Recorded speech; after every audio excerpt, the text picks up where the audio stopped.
श्री स्वामी समर्थ. शुभ सकाळ. हे पहा, आता माझं रुटीन रोजचं काय आहे. आता प्रथम मी उठल्यानंतर प्रदर्शन घेतल्यानंतर आता झाडझूड झालेली आहे माझी. आता आंघोळ पण झालेली आहे. तर आता आंघोळ झाल्यानंतर आपल्याला हळद टाकून प्रथम आपल्याला दोन्ही दरवाजामध्ये हळद टाकून पाणी शिंपडायचं आहे. झाडझूड झालेलं आहे, पाणी शिंपडलेलं आहे.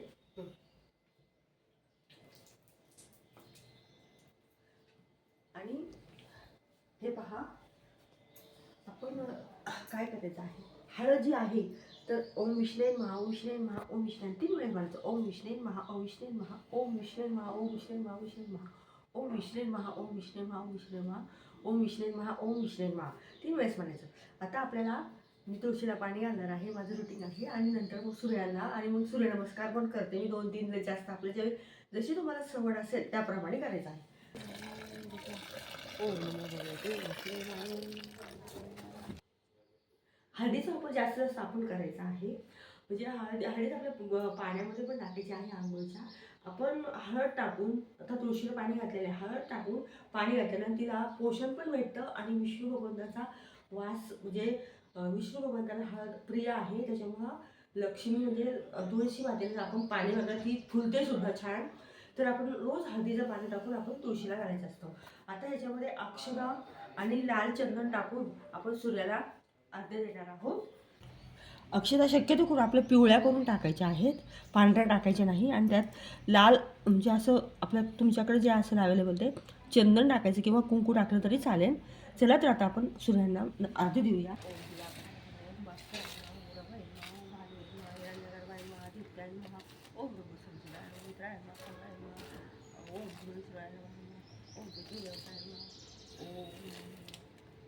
आदित्याय नमः. ओम भूर्भुवस्वः तत्सवितुर्वरेण्यं ओम भूर्भुवस्वः तत्सवितुर्वरेण्यं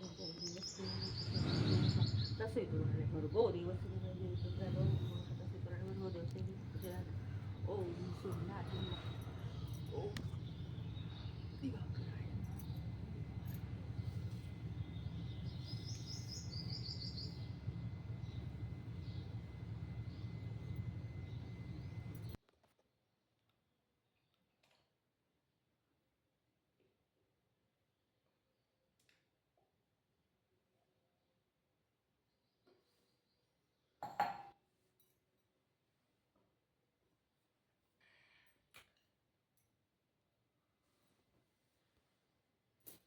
आता आपण पाणी पिलेलं आहे. आपल्याकडे शुद्ध जे खोबऱ्याचं तेल असेल ते आपण कोमट करून घेतलं. शुद्ध एकदम खोबऱ्याचं तेल आहे.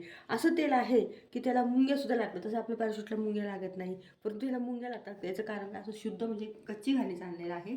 म्हणजे मुलाच्या मित्राकडे आहे ते. तर ते एकदम शुद्ध आहे. आता ते आपल्याला काय करायचं आहे, कोमट केलं मी. हे पहा, आपलं असं नाकाला याप्रमाणे आपल्याला लावून घ्यायचं आहे. आणि कानाला पण आपल्याला लावायचं आहे. म्हणजे आपल्याला व्हायरस इन्फेक्शन होणार नाही. आपण अंघोळ झाल्यानंतर आपण हे याप्रमाणे आपल्याला दोन्ही नागपुड्यांमध्ये लावायचं आहे. आणि मग दुसरं असं आपल्याला कानाला पण आपल्याला इन्फेक्शन होणार नाही याप्रमाणे आपल्याला. आणि आपल्या नाभीला सुद्धा लावायचं आहे आपल्याला. याप्रमाणे आता आपण असं याप्रमाणे केलं. थोडंसं आपल्याला याप्रमाणे आपल्याला मालिश पण करून घ्यायची आहे. म्हणजे दिवसभर आपल्याला आपण चार्जिंग राहणार आहोत. म्हणजे कुठल्या प्रकारचा आपल्याला ट्रेस वगैरे येणार नाही. छान वाटेल.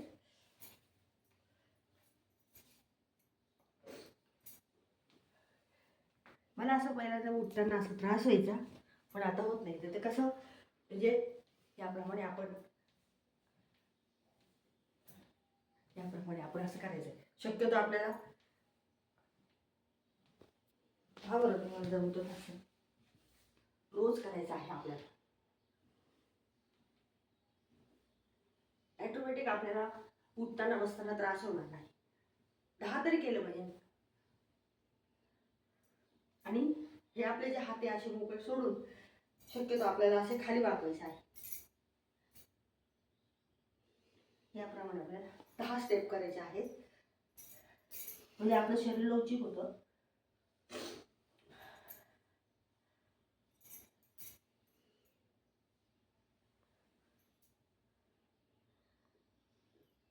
आता हा हात आपल्याला याप्रमाणे ठेवायचा आहे, वरच्या हाताकडे पाहिजे आपल्याला. शक्यतो जेवढा हात खाली जाईल तेवढं करायचं. 10 स्टेप करायचे आहेत. मी तुम्हाला 2 करून दाखवते.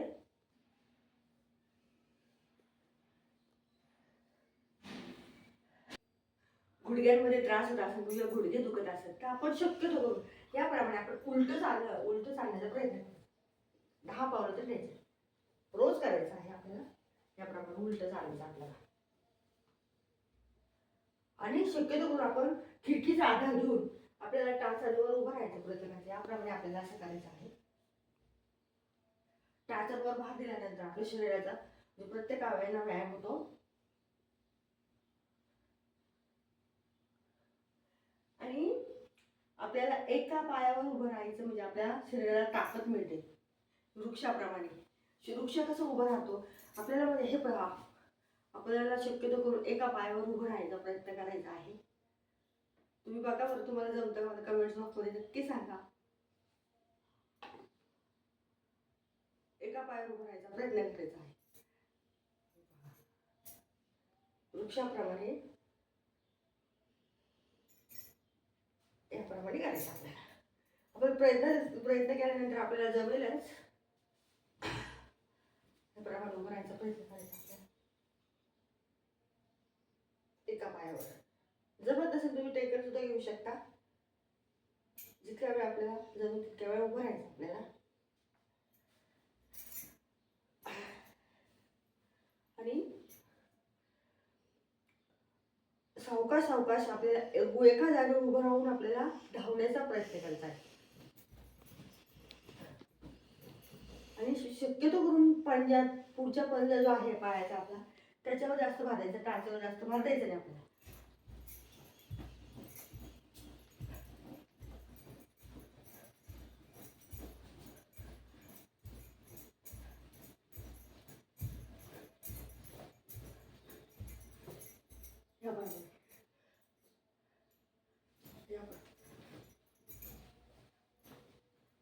पोटाची पण चरबी ऑटोमॅटिक आपली कमी होणार.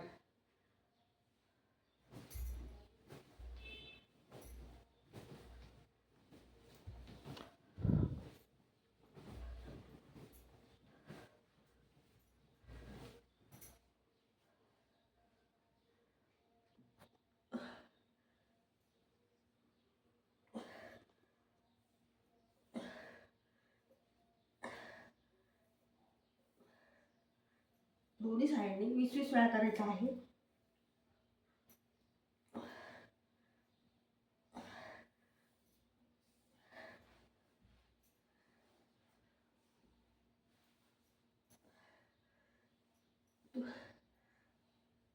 प्रयत्न करायचा आहे आपल्याला. हात टेकवायचा अंगात. तुमचा हात टेकतो कधी मला कमेंट्स बॉक्समध्ये नक्की सांगा.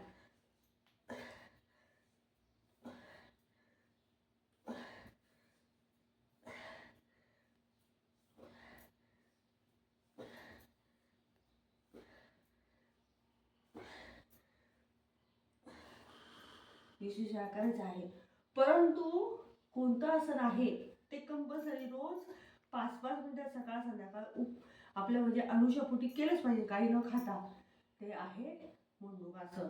मंडूकासन केल्याने डायबिटीसचा धोका टळतो. ज्यांना डायबिटीस असेल त्यांचं शुगर लेवल होते आणि ज्यांना भविष्यात डायबिटीस होऊच नाही म्हणून मंडूकासन हे रोज केलं पाहिजे. हे पहा, जेवण झाल्यानंतर आपण वज्रासनमध्येच बसायचं असतं. वज्रासन मध्ये कोणी शतपावली करतं. शतपावली करू शकता तुम्ही, परंतु प्रथम आपल्याला म्हणजे वज्रासन मध्ये बसायचं आहे. वज्रासन मध्ये बसल्यानंतर मग आपल्याला 5 मिनिटं वज्रासन मध्ये बसायचं आहे. म्हणजे आपण जेवण करतो, जेवण झाल्यानंतर मंडूकासन हे जरूर करायचं आहे. वज्रासन मध्ये बसून आपल्याला याप्रमाणे, आणि त्याच्यामुळे आपल्या पायामध्ये रक्त सर्क्युलेशन लॉक होऊन जाते इथे आणि आपलं पचन चांगलं होतं आणि आपल्याला आम्लपित्त वगैरे आणि आपले अपचनाच्या समस्या दूर होतात. आणि दुसरं असं, जेवढं पण आपलं पोट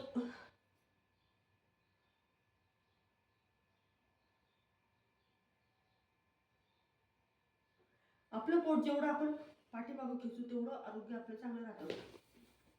पोट आपलं मागे खेचून ठेवायचं आहे आपल्याला याप्रमाणे.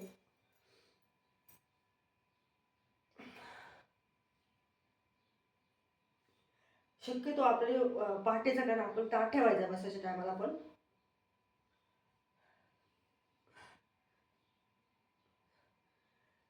शक्यतो करून आपण पोट आपलं जेवढं पाठीमागे आपण घेऊ तेवढं आपलं आरोग्य चांगलं राहतं. अपचनाच्या समस्या दूर होतात आणि आपल्याला ॲसिडिटी होत नाही, गॅसेस आपले निघून जातात. तसं म्हणजे आपलं कपालभाती होतो त्याप्रमाणे कपालभाती करू शकता तुम्ही त्याप्रमाणे. हे बघा,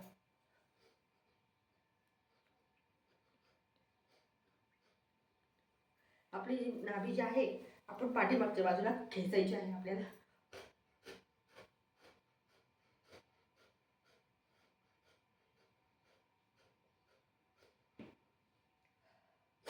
तुम्हाला जसं जमेल तसं.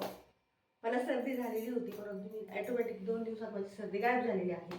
कारण आपण आपल्या नाकामध्ये साजूक तूप किंवा काहीतरी आपण रात्रीचं सुद्धा आपल्याला साजूक तूप म्हणा, खोबऱ्याचं तेल म्हणा, आपल्याला नक्की सोडायचं आहे आंघोळ झाल्यानंतर सुद्धा. म्हणजे आपल्याला बाहेरचं व्हायरस इन्फेक्शन होणार नाही आणि आपण कधी आजारी पडू शकणार नाही. तर आता आपल्याला मंडूकासन करायचं आहे आपल्याला. त्याप्रमाणे नाभीच्या सेंटरला आपल्याला ठेवायचा आहे हात. श्वास सोडत सोडत खाली वाकायचा आहे आणि पुन्हा रिटर्न येताना आपल्याला श्वास घेत घेत वरती यायचा आहे. प्रथम आपल्याला कमरेत वाकायचं, नंतर चेस्टमध्ये.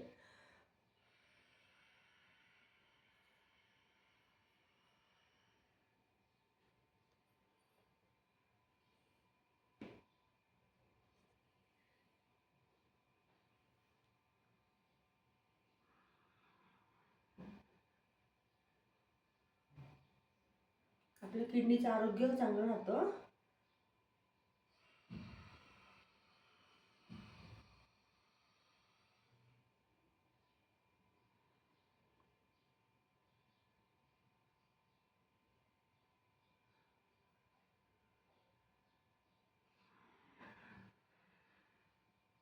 आता हे पहा, कोणाला खोकल्यानंतर आपलं युरिन लीक होत असते. खोकल्यानंतर, शिंकल्यानंतर किंवा धावल्यानंतर किंवा हसल्यानंतर ज्यांची युरिन लीक होते तर त्यांनी काय करायचं आहे हे पहा.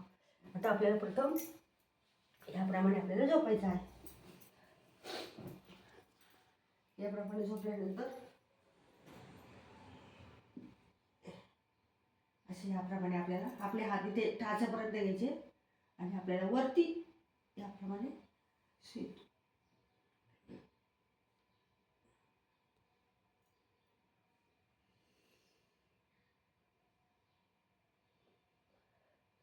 आपली युरिन लीक होत असेल शिंकल्यानंतर किंवा खोकल्यानंतर त्याच्यावर हा खूप रामबाण उपाय आहे या आसनाचा. शक्यतो 40 नंतर हा प्रॉब्लेम होत असतो. सावकाश सावकाश यायचं खाली, रिलॅक्स राहायचं.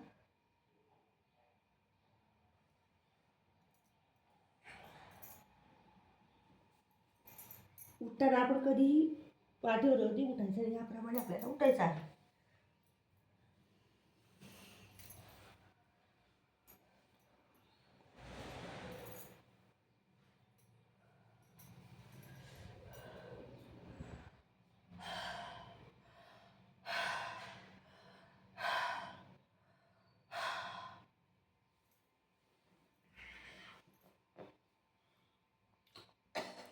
आता आपल्याला गोमुखासन करायचं आहे.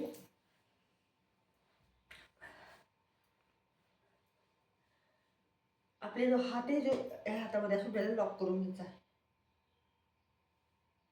गोमुखासन आपला पाठीचा कणा चांगला राहतो. आपल्या शरीरातील आतील अवयवांचा सुद्धा सगळं व्यायाम होतो आपला. श्वास घ्यायचा, सोडायचा, ताठ राहायचं आहे.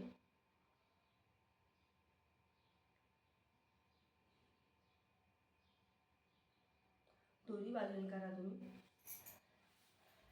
नंतर ह्या बाजूने करायचं आपल्याला.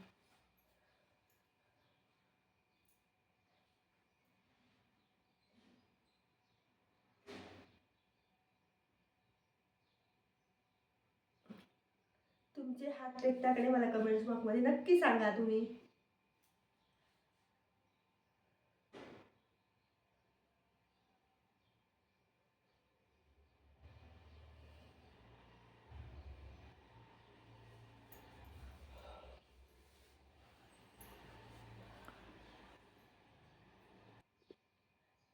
शरीराला थंडावा देणारे योगासने. तर चला तर प्रथम आपण वृक्षासन करूया.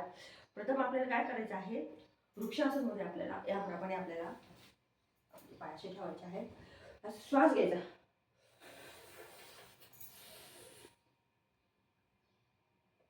थंड वाटतं आपल्याला.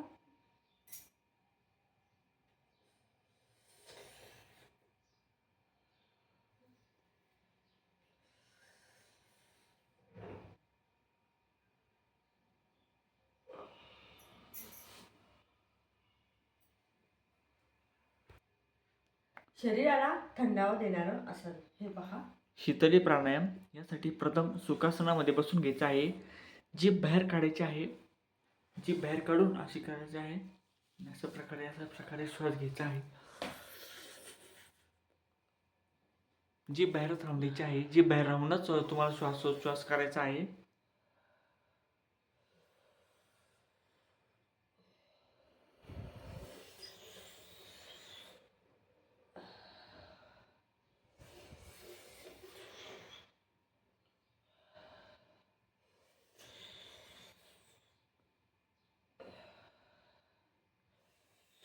नंतर शवासन करायचं आहे.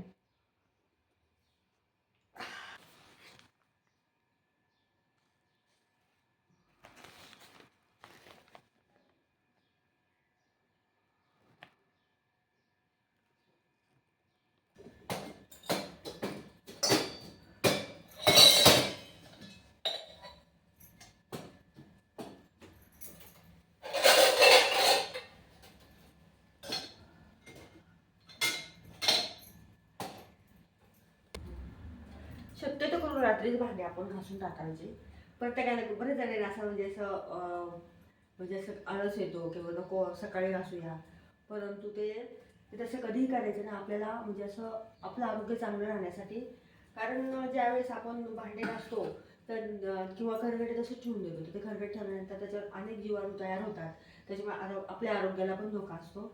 आणि शास्त्रीय दृष्टिकोनातून असं आहे की रात्रीचे भांडे ठेवू नये, लक्ष्मीला राग येतो वगैरे, तिचं भ्रमण असतं ते पण. आणि अध्यात्म आणि शास्त्र म्हणजे शास्त्राप्रमाणे सुद्धा खूप म्हणजे असं सांगितलेलं आहे की म्हणजे पूर्वीचे लोक जे आहे ते म्हणजे शास्त्राप्रमाणे करायचे. आणि शास्त्रीय दृष्टिकोनातून म्हणजे अध्यात्म आणि शास्त्रीय दृष्टिकोन याची दोघांची संगड असल्यामुळे दोघांचं म्हणजे असं म्हणणं बरोबर आहे. आपण रात्रीचे भांडे रात्रीच घासून टाकायचे असतात. आणि आपण उठल्यानंतर आपल्याला फ्रेश पण वाटतं आणि मग कंटाळा येत नाही, म्हणजे बाकीचे दुसरे काम आपले पटकन होऊन जातं. आता हे आम्हाला हळदी कुंकवाला मिळालेला आहे. आता आपण काय करायचं, ह्याचा वापर आपल्याला कशा प्रकारे करायचा आहे तुम्हाला मी सांगत आहे. आता ज्यावेळेस आपण मटकी भिजत घालतो, मटकी भिजत घातल्यानंतर आपल्याला ती निथळून घ्यायची आहे. आणि याच्यामध्ये आपल्याला मटकी टाकायची आहे, याप्रमाणे टाकायची. आणि तिला मोड येतात खूप छानपैकी, इथून तिला हवा जायला जागा असते, त्याच्यामुळे ह्याच्यामध्ये मटकी खूप छान येते, मोड तिला छान येतात. आणि दुसरं आपण आता हे दुसरं घेतले आहे, आपण याच्यामध्ये फळं ठेवू शकता किंवा मिरच्या वगैरे निवडून असले याप्रमाणे झाकण ठेवून आपण फ्रीजमध्ये ठेवून देतो.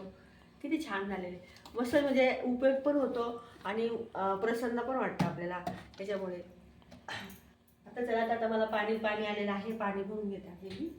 आता आपली जी स्पंजची घासणी असते, आपण काय करायचं आहे, रात्री आपण भांडे घासणार त्याच्यावर किटाणू तयार होतात, आपल्याला ते दिसत नाही डोळ्यांना, तर आपण त्याप्रमाणे ती घासून मस्त छान आपण त्याप्रमाणे आपण मस्त धुवून घ्यायचं आहे.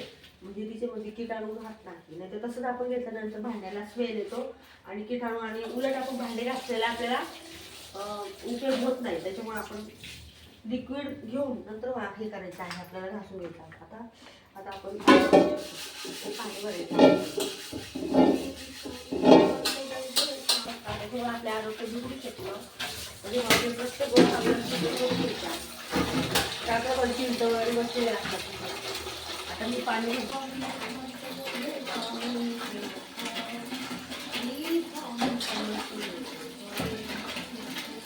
आपण कसं जेवढं लवकर उठू ना तेवढं आपला दिवस आपल्याला खूप मोठा वाटतो. आणि आपल्या गावामध्ये काम असतं तर आपण दुपारी 20 मिनिटं तर आपल्याला आराम पाहिजे, झोपायचं नाही. कारण दुपारी झोपल्यानंतर आपलं कोलेस्ट्रॉल वाढू शकतो आणि अपचन होत असतं आपल्याला आणि आपल्याला स्कूल पण येतं. त्याच्यामुळे 20 मिनिटं नाही आपण आपल्या शरीराला 20 मिनिटं द्यायची, जास्त वेळ नाही. 20 मिनिटं आपल्या शरीराला द्यायचं. पाणी त्याच्यात थोडंसं कोमट पाणी टाकलं मी अगोदर, थोडंसं कोमट पाणी टाकले. त्याच्यामध्ये आपल्याला गरम पाणी टाकायचं आहे याप्रमाणे आपल्याला, कारण किटाणू जे असतात ते राहत नाही.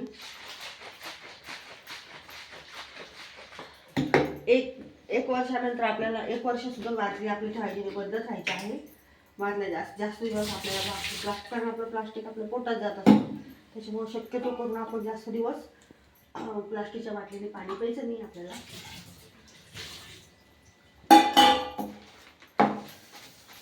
हे पहा, आपण याप्रमाणे आपण असं कट केल्यानंतर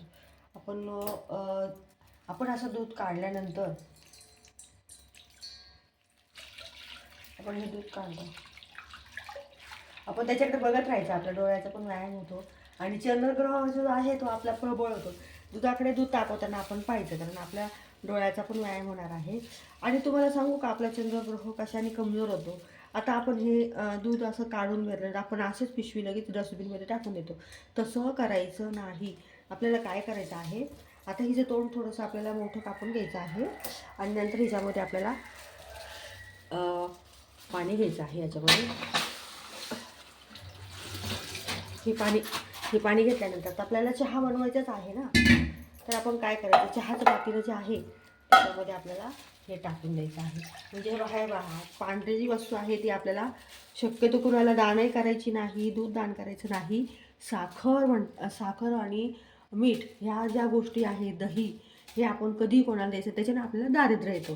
त्याच्यामुळे आपण हे पांढऱ्या वस्तू आपल्या पूर्वी आई आजी वगैरे आपल्याला असं सांगायच्या का ह्या गोष्टी अशा अशा करू नये म्हणून, परंतु त्याच्या शास्त्रीय दृष्टिकोनातून ते खूप म्हणजे आपला चंद्रग्रह जो आहे कमजोर होतो, म्हणजे आपल्याकडे पैशाची आवक जी आहे ती कमी होत असते. त्याच्यामुळे आता काय करायचं आहे, हे पहा,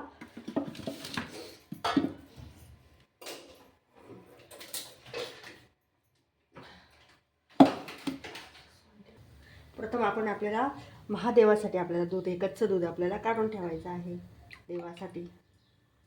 आता आपल्याला ह्याच्यामध्ये निम्म दूध आणि निम्म पाणी, आणि ते उकळल्यानंतरच आपल्याला चहा पावडर टाकायची आहे. म्हणजे आरोग्यासाठी चांगलं असतं. नुसतं आपण अगोदर चहा पावडर उकळून पाण्यामध्ये उकळायची नाही. आणि ज्यांचा जन्म जानेवारी ते मार्चपर्यंत झालेला असेल तर त्यांनी अद्रक टाकायचं, आणि ज्यांना मार्च एप्रिल मे पर्यंत असं त्यांनी सुंठ पावडर टाकायची. आणि मे जून जुलै ऑगस्ट असं जे असेल त्यांनी वेलची वगैरे टाकायची. तुम्ही ह्याप्रमाणे जर आपण केलं त्यांचे म्हणजे जे चार महिने आहे याप्रमाणे करायचं आहे. आता मी तुम्हाला पुन्हा सांगत आहे, जानेवारी फेब्रुवारी मार्च आणि एप्रिल, ज्यांचा म्हणजे एप्रिलपर्यंत जन्म झालेला आहे त्यांनी दुधामध्ये चहामध्ये अद्रक टाकायचं. आणि मे जून जुलै ऑगस्टपर्यंत झालेला असेल त्यांनी सुंठ पावडर टाकायची. आणि August September October November December त्यांचा जन्म झाला असेल त्यांनी वेलची टाकायची. कारण ज्या ज्या महिन्यामध्ये जन्म झालेला असेल त्यांच्या आरोग्यासाठी चहा हा उत्तम असतो. म्हणजे काय काय टाकायचं आहे तुम्हाला मी पुन्हा सांगत आहे, जानेवारी फेब्रुवारी मार्च आणि एप्रिल ह्यामध्ये आपल्याला अद्रक टाकायचं आहे. आणि मे जून जुलै ऑगस्ट यांनी चहामध्ये सुंठ पावडर टाकायची आहे.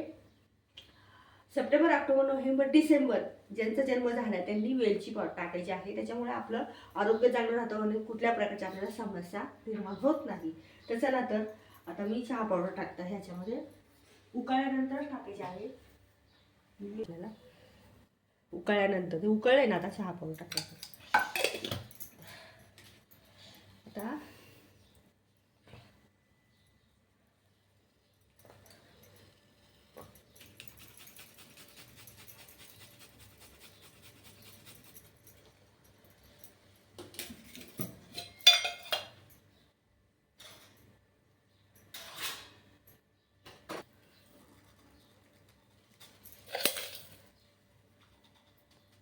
कमी टाकायची साखर, जास्त टाकायची नाही. आपल्याला थोडीच टाकायची. आता माझा 3 कप चहा आहे, याला मी एकदम म्हणजे असं सपाट आणि फुटल्यानंतर लगेच आपल्याला चहा घालायचा आहे.